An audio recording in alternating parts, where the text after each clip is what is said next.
So it's been about like a year and a half since like the whole COVID stuff was happening.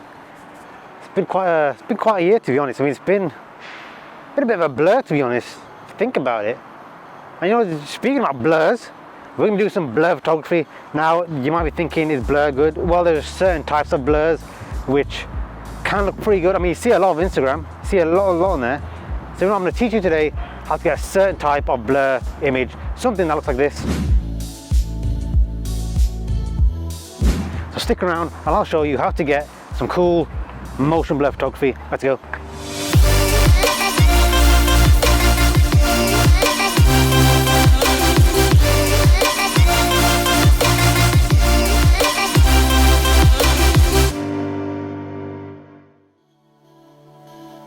Okay, so the first thing that you want to think about when you are doing your motion blur photography, you want to think about first, have an item or an object, just something that's going to be your central object, and then around that is where you're gonna have your motion and stuff. But when you're thinking about that, try and also think about what is in the surroundings of the object. Because as you see here, you got this pretty cool leaf design thing. It looks pretty nice, it looks pretty cool.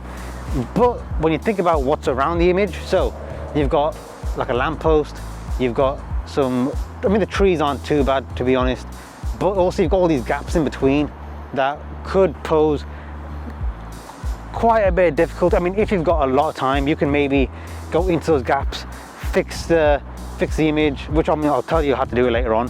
But just as a quick little note, when you are thinking about the object, just think about what the object is and can you see yourself actually having this motion behind it. Just something to think about, that's all it is. Alright, so depending on where you live and where you are, you might be thinking, and you might even just look around your area, you might be thinking, there's not really that much around here that I can take a picture of and do this motion blur photography. Well, the thing is, don't count it out, because who knows, maybe you just have to go different places, look around, and maybe just do a bit of research of your area. And then honestly, you might see some monuments, some landmarks, just anything that really that pops out in your area. I mean, to be honest, if you look hard enough, you might actually see something that looks a little something like this. Okay, so the original idea was to edit that cool bridge shot, the whole triangle thing, and use that for the example of the motion blur. However, I kind of want to use that shot for something else in the future, and I'm thinking, do I use it for this example and for the future video example? But then I was thinking, I feel like that's kind of cheating you guys. So I thought, you know what, let's leave that one for now. So we're not going to edit actually that bridge shot, but we will be editing a different shot. And it's still a pretty cool shot. And I guess our new shot, our new example, kind of does demonstrate the overall effectiveness of this motion blur effect, this technique, in a bit more of a better way. So you know what, let's jump in with it and I'll show you what the shot is. Okay, so here we are with our cool little Vespa, and it looks pretty cool, but the background isn't really doing it any favors. So you know what, let's go on and fix that. First thing we're going to do is duplicate the layer, and now go to filter, blur, then motion blur. Okay, and here you'll see a scale, and you can just alter it to whatever you think looks best. And what I'm going to do is I'm going to use the more higher end of the scale, just because I want there to be some nice streaks from from one side to the other, pretty continuous. So to do that, you got to use the higher end of it. Okay, and once you've done that, you add the layer mask, and now just start revealing only the object that you want your audience to focus on, which right now is this Vespa. Now you will start to reveal some of the areas around your object at first, so you will need to zoom in and mask those areas back again, which might take some time, but it will be worth it in the end.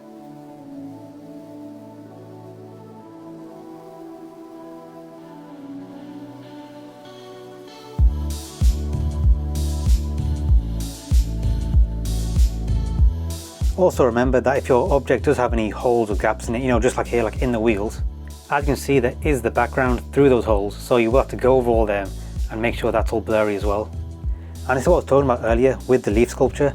As cool as it was, and it looked very nice and stuff, just imagine just going through all those gaps, all those holes and all that kind of stuff, really precisely. It could have been done, it just would have taken a long time just to go through all those small holes. So again, when you are thinking about, photographing an object for this type of edit, just think about some of the little technicalities that you might have to go through when you're editing it.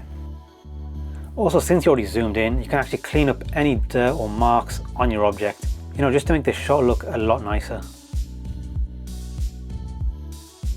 Okay, and last thing I'm going to do is add a gradient layer just to tie everything together, and there you have it.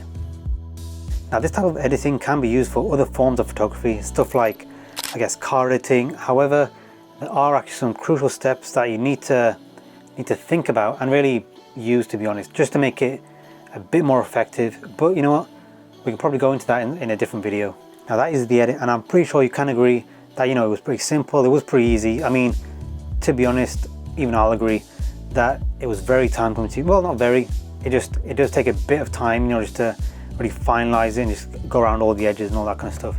But I mean, that extra bit of effort really will pay off in the end. Overall, this is a pretty cool image, and it's a pretty cool technique.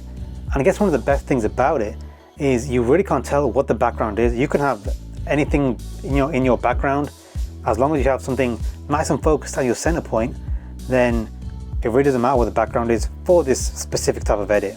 I know, actually, just to prove my point of how effective this technique is, here is actually this week's thumbnail. Now it does look pretty cool, but do you actually know what's in the background? And you know what, I'll actually give you a couple seconds to try and guess what it is. Actually no, you know what I'll do? I'll reveal it in next week's video. But I mean, to be honest, feel free to message me on Instagram or something like that if you want to try and guess what it is.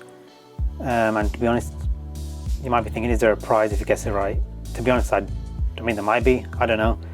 This kind of did just come from nowhere. But anyway, let's go back to outside me with some final words.